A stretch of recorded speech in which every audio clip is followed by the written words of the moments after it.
povo, né?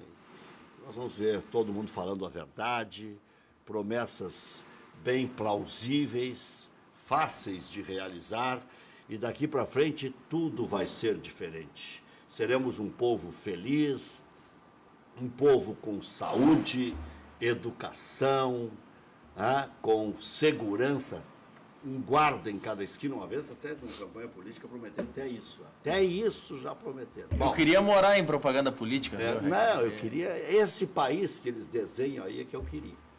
Aliás, nem precisa ser esse, pode dividir por 5 que eles prometem, e já aí nós seríamos felizes. Mas falando agora absolutamente sério, é bom que você assista, é bom que você tente medir o QI de cada um, né? Não quem indica, porque tem o QI é quem indica, às vezes não significa nada. Eu sou afilhado do fulano, bom, pior ainda, tá? Então, para você aferir exatamente a competência de cada um, é interessante dar uma olhadinha, não precisa olhar todo dia, porque tortura eu não desejo para ninguém, tortura já chega na época da ditadura, né? Então, tortura eu não desejo para ninguém, mas dá uma conferida, e depois faça a comparação com o que o cara disse e o que ele efetivamente fez a posteriori, para que você nunca mais vote num delinquente, né? Se você votar num sujeito que promete mundos e fundos, passada a eleição, ele não faz nada e sequer atende um pedido mínimo seu, ou uma mínima sugestão sua, deleta, né? Que é o que nós estamos precisando. De novo, o povo é que vai decidir o destino desta nação. De novo, não são os políticos, é o povo, de escolher normalmente o menos ruim. Se você já escolher o menos ruim, já está de bom tamanho. Estou falando isso hoje, porque amanhã começa e a gente não pode nem dar letra mais. Então, já vou descarregar o que eu tenho que descarregar hoje, que amanhã, a partir da 1h25 da tarde, nesse horário, não, a 1 da tarde, né? Nesse horário. Da 1 o horário político. E nós voltaremos a 1h25. Então, na verdade, tem eleição quase que todo ano e nós continuamos errando. E o que tem de salvador da pátria, né? O que tem de salvador da pátria, com métodos revolucionários que são os mais antiquados possíveis, né? Ou os mais esdrúxulos possíveis. Falando em nome nenhum, pelo amor de Deus, não façam nenhuma ilação. Mas essa é a verdade. João Goulart, tudo certo? Tudo tranquilo, prazer estar participando do teu programa e falam das coisas um cara de futebol. Imprescindível na nossa sociedade. Você é um cara que faz todo mundo ter fôlego. Isso Nós temos que ter fôlego, resistência, persistência, força, gostar de coisa ruim, porque fazer exercício é coisa ruim. Mas que ali na frente necessária, claro. Necessária. E quem faz exercício sabe que não é ruim. O cara dorme melhor, ele se alimenta melhor, ele faz mais sexo. Tem benefício. Fazer a contradita. Não é ruim fazer exercício. Não, ruim que eu digo é o seguinte, o cara bota na cabeça que é melhor ficar fazendo outras coisas, tomando um fazendo churras, comendo carne gorda e tal. Para poder fazer essas outras coisas, tem que se entregar para o João Goulart. Liga a questão da atividade física, principalmente agora chegando o verão, a estética, né? Mas antes da estética vem a saúde, depois, por consequência, a estética, mas priorizando a saúde sempre, né, com a atividade física. Tu acha que eu tenho jeito, por exemplo? Que eu acho que... Umas 3 semanas. É um pouquinho mais lento, tem que ter um pouquinho de paciência, mas vai. Umas 3 semanas com o João Goulart, porque tem aquela piada que os setoristas faziam com o professor Carraveta. Sim, não, isso aí é o seguinte, sabe qual era a sacanagem com o Carraveta? Os caras iam para a noite e olhavam, com todo respeito para as meninas um pouquinho mais obesas, não gordas, que gorda nenhuma é, entendeu? Isso aí é só uma questão só uma questão de fazer uns exercícios com o João Goulart. Os caras olhavam e diziam assim, os vagabundos, né? Ficavam olhando para as mulheres com esse tipo de interpretação. Como se eles tivessem barriga tanquinha. Como se eles fossem uns galãs, né? Era ratatulha, né? Aí eles olhavam e diziam assim, entrega para o Hélio Carraveta umas 2 semanas, já dá para conferir. 2 semanas no retreinamento já... Ver o que é a delinquência, né? Mas o João Goulart está fazendo aquela espera básica para pegar um trabalho legal aí? Como é que é? Ontem, inclusive, fez 2 meses que nós saímos lá do Brasil, né? E agora aguardando, né? Voltou o salvador da pátria. Exato, né? ontem, por Rogério coincidência Zimmer. também, o Gilmar, lá saiu a comissão dele e retornaram com o Rogério, um cara muito identificado, né? Que fez um excelente trabalho. Ele é bom. É bom, não, e eu acho que se tivesse um nome ideal, né, para esse momento de dificuldade que o clube está enfrentando, eu acho que o Rogério é o ideal. Conhece bem, né, o clube, né, se tem alguém que realmente conhece o clube é o Rogério, é muito identificado com a torcida, né, então vai ter o apoio inicial para dar essa arrancada e alavancar o Brasil dessa situação delicada que está. O que há com o Brasil? Já vou passar a bola para o Geraldo e para o Maurício. O que há com o Brasil? Pois é, que nós chegamos ano passado lá, nós ficamos 11 meses lá no Brasil, né? O clube estava com uma dificuldade semelhante a essa que está enfrentando hoje, né? Nós conseguimos terminar a Série B bem, terminamos em 8º, a melhor classificação do Brasil dentro da Série B. Teve uma reformulação no final do ano pro Gauchão, saíram 19 atletas, nós contratamos mais 17, né, para fechar o grupo. Iniciamos o Gauchão muito bem e finalizamos bem, né? Não conseguimos o título, né? Perdemos a final para o Grêmio, nosso time já no limite, com um grupo renovado, mas bem enxuto. E nós sabíamos, né, que teria que reforçar para a Série B do Brasileiro, que era outra pegada, os adversários diferentes. Só que o clube achou com dificuldade, né? Não, vou esperar um pouquinho, né? Eu acho que a questão do nosso vice-campeonato mascarou um pouquinho algumas situações, mas a gente tinha muita consciência de que precisava ser reforçado. Só que não aconteceu. O clube, realmente, o poder de investimento foi menor, inclusive, que o Gauchão. Tá? Então, aconteceu essas coisas, que daí a pressão é muito grande, a torcida cobra muito, né? Não é fácil jogar lá no Brasil. Então, esses atletas que não tinham uma identificação tão grande com o clube sentiram um pouquinho a responsabilidade, daí teve uma oscilação, e aí foi quando daí a direção resolveu trocar, né? E agora está na situação que se encontra, mas acho que ainda dá para reverter, e o Rogério acho que é a pessoa indicada para liderar esse processo. Mas com esse... Geraldo Andrade. Tudo bem, João. Um prazer e os telespectadores também. Mas com esse grupo que tem, quer dizer, já passou, você mesmo colocou em instantes Você também não é formado em Educação Física? Eu sou Educação Física. Hoje é aposentado, né? Advogado e professor de Educação Física. E narrador. E narrador. Estava falando com o João Goulart que mudou muito a Educação Física, né? Eu me formei em 82, né? Isso faz 30 e pi. Não, sou usado, né? Eu não posso falar muito que eu me formei em 85. Seminovo. 86. Experientes, né? Eu já estou com o meu 5.7, né? Nossa Senhora. Nossa. Mas falando sobre o grupo, você falou em instantes que você já tinha constatado que para enfrentar a Série B teria que melhorar o grupo. E aí estoura na comissão técnica, aí não muda o grupo, não melhora o grupo, e a comissão técnica que acaba estourando nela. É a forma mais fácil, né? Você acha que com esse grupo o Zimmer não consegue melhorar? Eu acho que vai ter que ter alguma... Eles já estão, ontem, até lendo os noticiários com a confirmação do Rogério, já junto da contratação do Rogério, estão dizendo que estão vindo mais atacantes, meias, né? Que é a dificuldade do Brasil, do meio para frente fazer gol, não. Fazer gols. Posta para fotografia.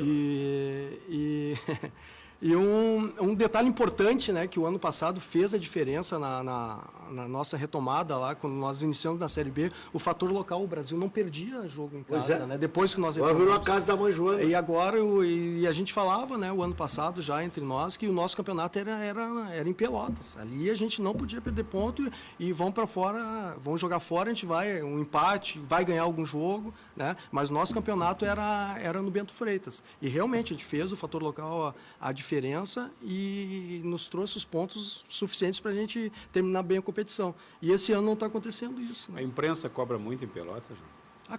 Cobra, né? A cidade respira muito futebol, tem a rivalidade muito grande, né? É Pelotas, Brasil, e com acesso do Pelotas, então tem impressionante. Claro que o Brasil na B, o Pelotas já na A do ano que vem do Gauchão, mas tem uma rivalidade muito grande. Então a imprensa cobra, a torcida vem atrás e o resultado não vem, João, a pressão aumenta. Tem alguma coisa de divisão de base lá que dê para abastecer? Tem, isso aí foi faz um ano e meio que o Brasil reorganizou, comandado pelo Armando Cessardes, né, que ele era o gerente executivo. Mas não está mais lá, né? Não, o Armando está no América de Natal agora. América de Natal? América de Natal, acertou. Ontem, inclusive, encontrei ele no jogo lá do São José. Então, já tem... São José todo mundo se encontra, né? Ali Todo quer mundo rever é os torcedor, amigos. né? tu Não, vai pra ali. ali a corneta come bem. Também. Ali vocês resolvem o problema da nação. Ali, É né? verdade, ali tudo fica mais fácil na arquibancada, né? Eu já comentei vários jogos no São José que eu só via o tique dos técnicos. que estavam Tinha... Só um Fazendo parênteses, análise tática, né? Antigamente ali o São José, os árbitros eram difícil apitar ali, né? Porque todo mundo ia lá para cima, lá para cornetear. Então a arbitragem, que agora é recomendado pelo Luiz Fernando Moreira, então é difícil. Mas voltando um pouquinho lá no Brasil, tem já um jogador que foi vendido para o Red Bull, Krigor, um atacante muito bom, centroavante. E tem o Luiz Henrique, que é o outro atacante que está aqui no Internacional. Então já tem ali aquela região, tem muitos atletas novos, né? Com grande potencial, que agora o Brasil está dando essa chance para aparecer para o Senado. Como é o nome do centroavante? O Krigor, que está no Krigor, Red Bull. E tem o Luiz Henrique, um atacante de lado, muito bom jogador, que está aqui já no Esse é o Luiz Henrique, que está no Internacional. Está no Inter, é do O Brasil. Krigor jogou o gauchão, né? Os dois entraram. Os dois jogaram o gauchão conosco. O Krigor entrou bem Entrou alguns jogos. O Luiz Henrique entrou no jogo lá contra o Internacional também. Ali, inclusive o Inter daí chamou mais atenção. E hoje está aqui no Internacional, né? Com chance de efetivar uma negociação com o Brasil. Só uma apresentação, como se precisasse, né? Mas o João Goulart foi preparador físico do Internacional. Quantos anos, João? Fiquei quase 7 anos no Inter. Quase 7 anos. E foi uma injustiça, inclusive, tirar o João Goulart, porque até formar um profissional que tenha 7 anos de conhecimento, que trabalhou com profissionais experientes, então chama, diz para o cara, tu vai fazer tal coisa diferente, ou tu vai fazer um aprofundamento fazendo um estudo em tal lugar que nós vamos bancar. Não. A coisa mais simples que tem, dispensa o cara, porque a comissão técnica agora vai trazer A, B, C, D, porque agora veio o sobrinho do fulano de tal. E eu estou falando aqui sem saber exatamente o que houve com o João Goulart, estou falando em tese.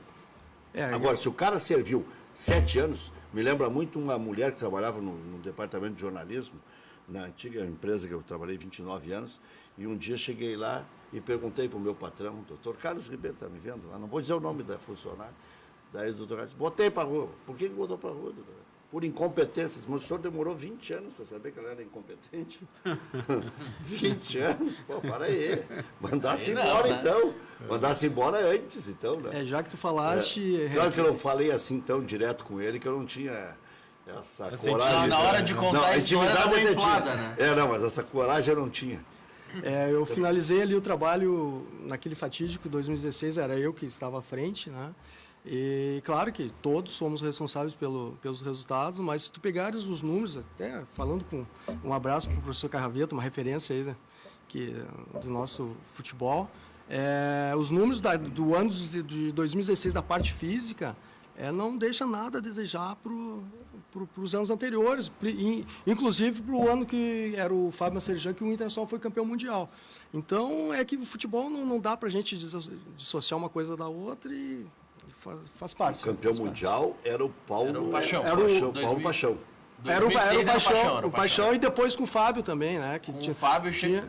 Não, com o Fábio não, foi campeão da América. Da América, e vai para o Mundial também, mas não ganha. Um grande resultado, aí né? sim, aí sim. E aí, o campeão mundial então, a múmia, né? Professor Paixão. Esse é o hora concurso. Exatamente. Esse é um ícone. Né? Esse homem é diferente. Falam que o Carraveta está defasado, que o Paixão está defasado. Só o trabalho acumulado que eles têm, o conhecimento, o psicológico que eles plantam em grandes instituições como Internacional, Grêmio, São Paulo, Corinthians, quer dizer, Fluminense, né? São serviços que são mas não, são fáceis de medir, né? E não tem. Quem conhece só, quem emite uma opinião assim, porque realmente não conhece os profissionais. O professor Carveta, semana passada, um café com ele, um cara extremamente atualizado. Hoje, inclusive, escutando teu programa lá na Rádio Grenal. Nós estávamos falando exatamente disso. Exatamente, isso aí aconteceu. Eu estava lá em 2015. A pressão sobre o Carraveta. Em 2016 nós fomos para a Florida Cup e ele era um dos palestrantes lá para a Alemanha, para todos os clubes lá que estavam. É que 2015, Carraveta era o coordenador, e ainda é, da preparação física. E aí veio o preparador físico do Diego Aguirre. E aí ficou um quiprocó permanente, né? Com filosofia completamente diferente. E aí o que se apregou é que ali o Carraveta deveria ter sido mais duro e tal. Só que o futebol não funciona assim. Você né? já faz quase 3 anos, né, Rec? Mas eu vivi isso aí em loco lá, presenciei tudo. Foi colocado, né, a situação, foi colocado, o Carraveta se posicionou, colocou a opinião dele, né, só que é o seguinte, né, ele era o coordenador ou recua, ou então o clube, né, mas o professor, foi feitas várias reuniões e colocado, foi até o limite, só chegou, então é o seguinte, então... é isso que está acontecendo. Ele deixou bem claro. Só que a direção, né, decidiu manter, enfim. Né? João, você vai atuar sempre como preparador físico ou daqui a pouco espera, se não chegar logo uma condição, você vai atacar em outra área, porque futebol... Não, com certeza, é um cara mas continua 7 anos de sendo, internacional, um baita currículo. É um baita currículo pelos resultados. No profissional, quanto trabalhou, João? Eu fiquei 7 anos no Inter, sendo que os 4 últimos anos no profissional, sendo que o último ano e meio era eu. Quando o Argel entrou, eu era auxiliar do Fernando, do preparador físico do Aguirre. Quando saiu a comissão do Aguirre, que teve aquele Grenal lá, do 5-0, era nós, eu e o Adair, nós assumimos, né, e a partir daí depois o Argel assumiu. Depois daquele Grenal, eu fiquei até o final. Daí eu fiquei 1 ano e 7 meses, né, à frente como titular. Né. Professor, eu tenho uma curiosidade, como é que se faz um planejamento da preparação física de uma equipe de futebol nesta pré-temporada? Eu nunca trabalhei em clube, meu trabalho todo foi em escola, e é completamente diferente, absolutamente nada a ver, né? São coisas bem diferentes. Mas como é que se planeja isso? Você pega o campeonato, por exemplo, vamos dar um exemplo do Grêmio. Campeonato Gaúcho, Libertadores Brasileiro, Copa do Brasil, Escambau, Recopa. Né? Como é que se planeja isso aí? A gente pega os campeonatos que vão participar e faz um trabalho em cima disso, por atleta. Como é a ideia inicial, simplificando? Só nessa linha, João, quem define isso é sempre o preparador que o técnico leva ou a comissão permanente do clube participa mais nesse planejamento? A começar com... boa colocação. É feito um planejamento, né? Tu junta, senta, tem um preparador físico, né? No caso do Grêmio, que a gente está falando aqui, que é um caso bem...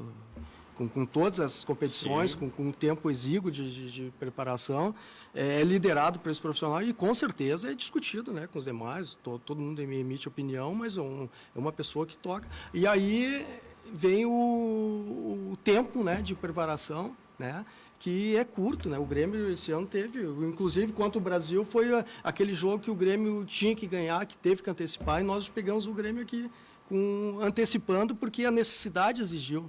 Que o Grêmio tinha que ficar mais uma semana treinando e para botar o time de transição para dar um laço maior para aguentar o resto do ano. Então, é planejado em cima das competições, tem o calendário de todo o ano, e aí vem essa questão aí que está... Você é o atual vice-campeão gaúcho. Vice-campeão gaúcho, exatamente. Não é pouco. Vice-campeão Com a gaúcho frente do Internacional. Bem à frente. Então, daí tem essa dificuldade, né? Pouco tempo de preparação. Né? 15 dias, 20 dias, e olhe lá, e tu já tem que sair jogando. Os clubes hoje estão... o Aguirre, né, foi muito criticado também por a questão do revezamento, né? Hoje está o Renato que está alavancando essa situação. Eu acho importante, né? Importante. A torcida não dá, mas é que esses dias eu vi uma entrevista do Mano bem interessante, que é justamente isso aí que acontece. Claro que tu tem as ferramentas para medir, né, o cansaço, né, a questão das recuperações, vem a questão da lesão atrelada a tudo isso, né, o limite. Né? Mas daqui a pouco o cara não machucou, mas ele vai perdendo performance porque tu não treina mais, tu só joga. Aí tu vai também destreinando. Então daqui a pouco tu tem que... enfarar, né? Exatamente. E tem um detalhe importante, tem o desgaste físico, né? Que isso aí a gente consegue medir.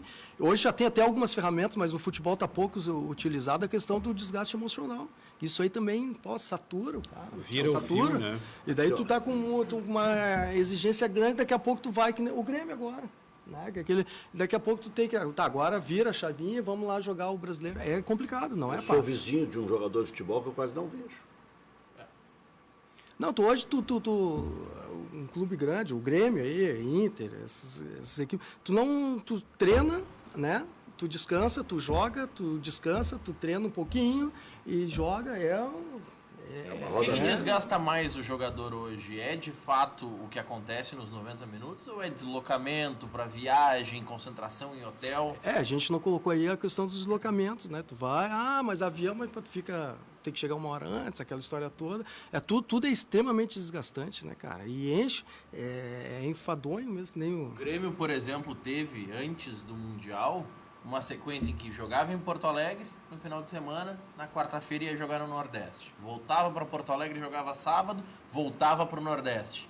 Falta um pouco de sensibilidade, porque ajudaria muito o trabalho de vocês se o calendário fosse um pouco mais adequado, dirigido para... um clube do Sul vai para o Nordeste, joga 2 partidas. O clube do Nordeste vem para o Sul, joga 2, 3 jogos. É que é difícil, né? Tu contemplar, tu conseguir agradar todo mundo. um Daqui a pouco quebra-cabeça. alguém ali na falia vai se sentir prejudicado, então daí não tem. E aí tem uma sul-americana no meio que o Bahia tem que jogar lá na Venezuela. E a gente E aí? fala muito aí a questão do calendário com a Europa, mas o Brasil, cara, hoje, tu vai jogar lá a Série B, o Brasil sai lá de Pelotas para jogar lá contra o Paysandu lá em Belém. Em Belém. Cara. Então é desumano, cara. Esse desumano. desgaste de viagem é muito grande. É muito grande. Agora, tem uma coisa interessante que eu acho, professor. Por exemplo, o voleibol, por exemplo, é um esporte que exige muito fisicamente. Daqui a pouco você vê um torneio de voleibol, um campeonato, as equipes jogam quase todo dia, 3, 4 dias seguidos. Como é que com o futebol não se consegue? Futebol tem... No vôlei se treina, inclusive, se o jogo é à tarde, se treina pela manhã. Mas É é diferente As isso. valências, o futebol tem a questão aeróbia, né, cara? Tem piques. Volume muito grande. Hoje o jogador está jogando 9, 10, 11, até 12 quilômetros, tá andando e com as intensidades que, né, o trabalho Variam mais, que né? variam, né? O vôlei também não deixa de ser um ambiente controlado, né? Controlado, exatamente. O piso é sempre o mesmo. Eu, por exemplo, só poderia jogar na sobra. Na sobra do banco, só se for, né? Professor, nós tivemos grandes nomes da preparação física no Rio Grande do Sul. Vou começar lá na década de 70 com Gilberto Tim, que foi o ícone na época, inclusive, que começou a implantar musculação na E época. Tom Fritzen. E Tom Fritzen, exato, no Grêmio. Um pouquinho depois. Exato, um pouco depois. O Gilberto, inclusive, até foi criticado na época que começou a introduzir Vou musculação. fazer um teste de conhecimento com vocês aqui. Nenhum de vocês vai acertar. Quem foi o preparador físico do Internacional, campeão da Copa do Brasil em 92? É o último campeonato que o Inter ganhou em nível de Brasil. Hércules Venzon. Parabéns. Hércules Venzon. Eu não sabia. Vocês deviam saber mais do que o João. O João, tava viveu a começando. história do clube. Não, o João estava no começando, berço. Nem tinha... O João estava O no... João tem 30 anos, rapaz. Não, um pouquinho mais. Vamos lá nessa história. O Hércules, o professor Hércules era auxiliar, né? Foi. Isso. Vamos lá nessa linha de estava no berço. Dia, mês e ano que isso aconteceu. Né? O título do Inter na Copa do Brasil. O Internacional, e, se eu não me engano, posso estar equivocado, 13 de dezembro de 92. Gol Eu do Célio tinha- Silva? Aquele Então eu pênalti tinha do um Pega, ano. né? Eu tinha 1 ano e 8 meses de vida, tu quer que eu saiba? Tá certo, se eu tive que fazer agora um vestibular e perguntar sobre Pedro Álvares Cabral, como tu não nasceu em Não nasci, 1500, não sei de nada. Tu não sabe de nada. Esse jogo eu narrei pela Rádio Alegrete na época, Inter e... Mas falando sobre essa questão da o que evoluiu de lá para cá, professor? O que mudou na preparação física? Porque houve uma evolução fantástica. O uso da fisiologia é muito alto hoje, né? As intensidades, né? O campo, a gente fala que... Mudou também o ritmo do Claro jogo, que né? padronizou-se as dimensões, né? Depois do evento aí da Copa, mas as intensidades, né? Hoje os controles dizem que os caras estão andando muito, o jogo está muito mais intenso, né? E esse é o desgaste que a gente tem que controlar, que daí tu tem que ter o cuidado para recuperar, para o cara conseguir no próximo evento, no próximo jogo, manter esse padrão de intensidade, né? Deixa eu só cumprimentar o Guilherme Araújo, que está aqui, que é assessor de imprensa e dos bons, trazendo o João Goulart para que a gente possa conversar. O João, a propósito de preparação física, o Adalberto Aquino foi preparador físico, sabia? O Adalberto Aquino foi preparador físico do Foguinho. Aí eu sacanei quando ele veio aqui, porque o Foguinho treinou o Grêmio em 1976. Treinou o Internacional em 68 e treinou o Grêmio antes disso.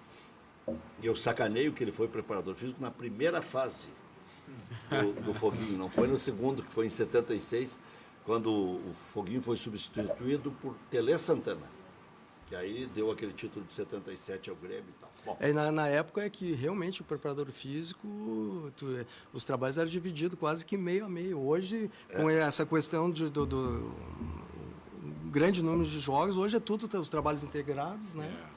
Então, sistêmicos, né? Os trabalhos todos conjugados para que tu não perca, tu tem que preparar o teu time taticamente, técnico, e a preparação física vai sendo vai físico é junto, muito com bola, sendo exatamente. Daí os trabalhos, as discussões são essas, para programar os trabalhos para que tu atenda às necessidades físicas, mas já com um componente técnico e principalmente tático para acertar as equipes. um outro preparador físico foi o Reinaldo Salomão. Reinaldo né? Salomão.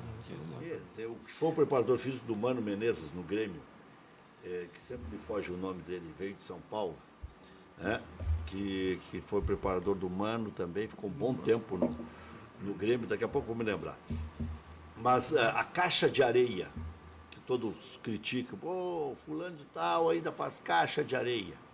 É um trabalho que a questão da força, né?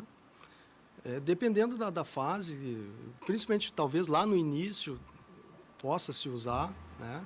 Depende muito da metodologia, principalmente da adaptação dos atletas, se estão adaptados a fazer aquilo ali. Hoje tu não pode assumir um trabalho e introduzir, por exemplo, um trabalho de força, trabalho de, né? E como esses calendários que a gente está falando aqui, com muitos jogos, eu acho que, na minha opinião, acho Flávio perda de... Trevisan. Flávio Trevisan. Flávio de Oliveira.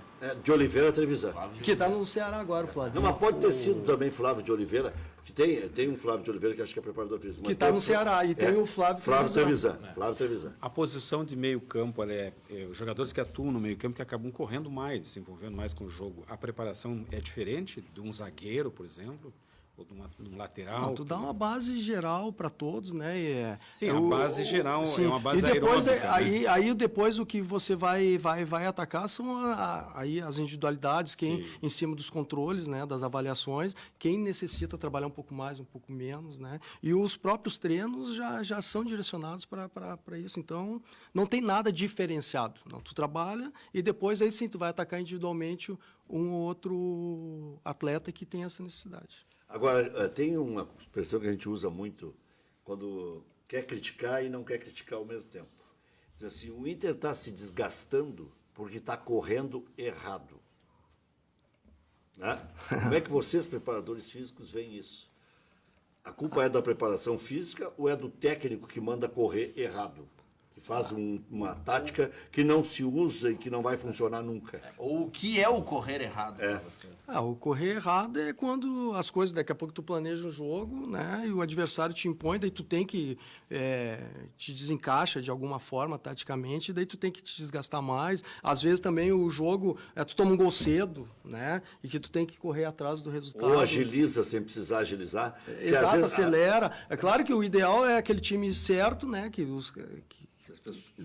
bem organizado, que daí aí não corre errado, mas é muito difícil. Hoje em dia está tudo muito parecido, né? O Grêmio dos bons E as necessidades, por exemplo, o jogo do Grêmio. O Grêmio, quem propôs o jogo, o time dos argentinos lá dentro e o Grêmio, né? E daqui a pouco uma bola que tinha que ter o retorno para defender, mas quem estava propondo, quem estava se desgastando mais ali era o Grêmio, né? Que estava tentando e circulando, e daqui a pouco os caras davam chutão aqui, escapava alguém, o Grêmio tinha que retornar. Então, depende muito do jogo, né? O que o jogo vai propor. Agora, aquela lá vale outra frase, né? Aquele jogo Grêmio e Estudiantes. Castigo vem a galope. Né? Fizeram um ferrolho e tomaram um gol no último instante do jogo. O castigo foi... 40 e... Não tinha uma válvula de escape, não tinha nada. Mas Não o queriam Grêmio amassou, né? Que tanto é que os argentinos terminaram mortos, eles não conseguiam mais nem sair, né? Defendendo. Agora, o esse Jogo Grêmio elogiado pelo Muricy, jogo elogiado por outros comentaristas, né? É importante salientar aí eu vi alguém comentando a questão da concentração. O Grêmio sempre tentando, né?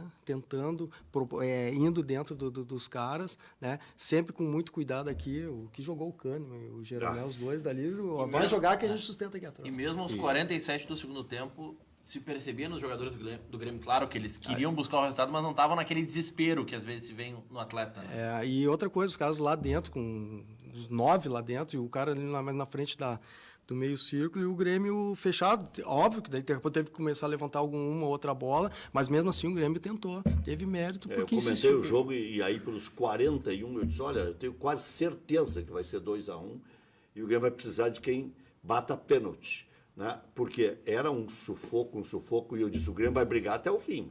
Já está quase no fim, já está quase no final, e o Grêmio se via que ia brigar e brigou. Acho que né? uma das grandes recuperações que teve nesse jogo do Grêmio agora foi o André ter feito o gol de pênalti. Ele precisava fazer um gol, né? Aí deu para ver ali que depois do gol, Decisivo. foi, na minha opinião, o melhor pênalti, o melhor batida. O goleiro de um lado, bola do outro. Ou do malandro no bom sentido. E deu para ver ali que ele saiu leve, né? Comemorando com uma Imagina leveza. se ele erra o conseguir. pênalti, né? É responsabilidade. E teve muita sensibilidade do Renato também. A questão do Luan. Eu né? acho que o Renato teve coragem para fazer algumas coisas, tipo colocar 18 atacantes no jogo, né? Mas ali ele teve que ir seis, pro jogo, os caras daí tinha que fazer isso, né? Paciência. Mas a gente, agora falando dos pênaltis, que é importante colocar, critica-se muito, realmente os números não mentem, né? A questão do Luan, mas não pode esquecer que o Luan bateu o ano passado, na Olimpíada lá, decidindo, foi ele que bateu. Então, aquelas coisas que acontecem, né? Só para quem É aquela história do cara que se enganou e disse, só bate quem erra. Eu vou dizer, só erra quem bate. Um cara aqui do interior, né? Foi famoso a entrevista. Só bate quem erra. E no caso do Luan, ele batia todos os pênaltis, porque ele errava, então continuava batendo. Aí prevaleceu a regra. A máxima foi utilizada nesse com caso. certeza treina e acontece ali na hora. Deve ser um dos que mais treina. O Matheus do Caxias está lembrando aqui o grupo. E tá certo, tira agora um pouquinho, dá uma recuperada para não até. Já pensou se vai pro Luan e ele erra um pênalti? Daí os Professor, caras o senhor é preparador físico, mas entende um pouco de tática de futebol, né? O Grêmio está saindo do Grêmio agora o Jailson. Quem que o senhor acha que deveria assumir essa vaga aí? Tá, e a pergunta que você ia fazer, vou deixar as duas engatilhadas para o João Goulart responder depois dos comerciais. Se fala muito na mídia do tal do exame de secar creatina quinase. O que esse exame mostra e o que mais a preparação física tem de dados para definir se o jogador está prestes a estourar fisicamente ou não? Secar foi o que fez a torcida do Inter na terça-feira. Já voltamos. Estamos de volta. Eu estava perguntando pelo Flávio Campos e você estava dizendo que ele é gerente. O Juventude? Ele está ainda no Juventude? No Juventude. Então está resistindo. Porque o Juventude é um moedor Só também. saiu agora, mas ele era o... O Flávio é um cara inteligente, um cara... Né? É que sabe o que é? É difícil de entender o futebol de Caxias do Sul. Já era para estar no outro patamar, né? Bom, o de Campinas não está conseguindo se manter também, né? Tinha uma tradição maior que Caxias do Sul, né? É difícil, né, cara? Difícil, futebol... Futebol está complicado. Você vê ontem o Ceará, a esperança era ontem. Ganhar o confronto direto, ia para 20 pontos, puxava o Bahia para desgraça. Acho que o Ceará já tinha perdido também um jogo que eles até para o Sport, acho que eles perderam. E perderam para o Bahia agora, os dois da Nordeste. E aí são pontos que não se busca mais. Isso aí é o famoso de 6 pontos. O que é mais complicado, professor, trabalhar num clube? Você trabalhou em Pelotas, a exigência da diretoria ou da torcida? O que pesa mais? Temos 3 perguntas já. 2 do Geraldo, a do Jailson, quem será o substituto? Vamos o que pesa mais? Da recuperação. E a do Maurício. Acho que o CK, né? CK. Creatina quinase, isso é uma enzima... Não é frescura isso aí. Não é frescura, não. Isso aí é científico. É uma enzima que tu tem no sangue que, dependendo do número que der, né, da quantidade, já dá um aviso, cuidado que esse cara aqui está na fronteira, no limite de ter alguma lesão. Estoura mesmo? Estoura. Houve a vez que o técnico diz, ele vai agora pro pau e estourou? Tem casos que outra ferramenta que a gente usa muito é um questionário, né? que tu chega lá com o atleta, a questão do sono, se ele dormiu, se ele conseguiu recuperar bem do treino Cachaça anterior. também. Essa aí eles nunca falam, né? aí é E só aí no tu junta olho. todas essas informações Não, mas não com aparece no mais... CK esse, o cara tá... Com mais a questão do CK, aí tu já tem uma gama de informações que pode te Aparece dizer para tu direcionar. Mas já teve casos que de atleta que deu o CK altíssimo, mas não, eu quero ir, eu tô bem e vou pro jogo, e o cara banca, o treinador vai e o cara arrebenta. Entendeu? Tá, aí o Depende o muito, colegiado decide, o jogador, o preparador físico. importante e o técnico, esse- se não estoura, depois no preparador físico. Sim, Por que que mas não avisa? hoje todo mundo, essas informações se encontram e tu discute da necessidade, vale a pena arriscar, é um jogo importante, fundamental, aí tu pesa tudo isso aí e toma a decisão final ali. Mas claro que quem decide também é sempre o treinador, né, que é o comandante. Deixa para responder depois do intervalo, nós temos mais um breve intervalo. São duas questões do Geraldo. Quem deve ser o substituto do Jailson no entendimento do desportista João Goulart? E a outra, quem mais incomoda, se é a torcida, se é Ou a diretoria. ou a diretoria. Boa. Já voltamos. Antes das respostas do João, breve resumo aqui. Grêmio terá sequência de 4 jogos pelo Brasileirão até a partida contra o Tucumã na Libertadores da América. Próximo compromisso, Botafogo, sábado na Arena, em princípio todos titulares. Tendência é Léo Gomes, jogador de 22 anos, assinou até dezembro de 2021. O Internacional enfrenta o Cruzeiro domingo no Mineirão, ambos com titulares, né? Damião ou o Alves, Jonathan Alves, mas em princípio o Jonathan Alves deve jogar no comando de ataque do Internacional. O treinamento de hoje encaminhou a equipe para este confronto. Moledo está fora, Emerson Santos vai atuar ao lado de Cuesta na defesa. Fora contra o Palmeiras, Botker reforça o time titular. Direção deve oficializar a contratação de Richelli até amanhã. O jogador está recuperado de lesão e treina normalmente. Jogos, River Plate 3-0 no Racing. Na ida tinha sido 0-0.